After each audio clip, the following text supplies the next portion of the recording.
I thank you for joining me. I'm going to be reading the Earth class notes written by the 12th Apostle, entitled Cold. Nothing ever occurs by chance.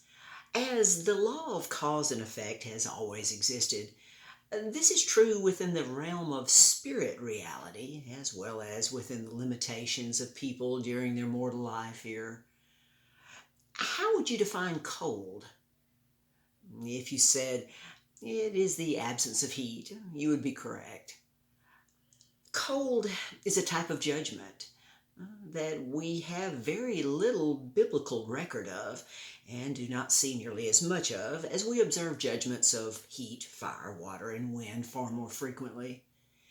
The very first judgment in which cold was used was when Lucifer, functioning at that time as Satan, when Lucifer caused a massive ice age to come upon the earth in order to destroy the beings he created, in his attempt to prove that he could be like God by creating life. Very soon, cold, heat, fire, and all mortal judgments will no longer exist.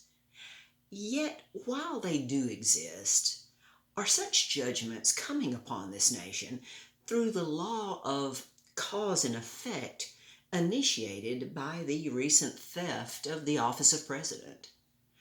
The illegally inhabited White House and the entire nation it represents has experienced a seldom witnessed massive judgment, a judgment of record-breaking Arctic cold. What can we learn from this?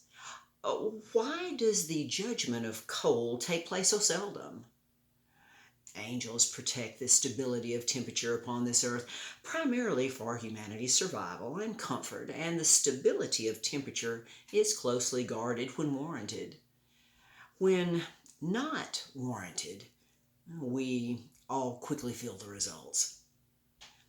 What does the judgment of cold represent? A very uncomfortable condition requiring other means to maintain body heat and prevent illness as a result of being too cold, which would represent wrong attitudes and actions. This class has proven through the law of cause and effect, even though this frozen subject is easily understandable to all, few are open to this truth. The six judgments of war, wind, fire, water, heat, and cold have taken their toll on this earth. And these are some of the reasons why Earth remains altered, because of humanity's attitude and actions. The basic rule of storms? They continue. They continue until the imbalance that created them is corrected. Is a person's attitude and actions really that important? Oh, yes. For this earth is our proving ground.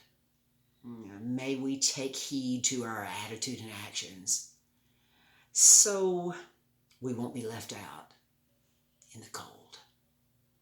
Until next time.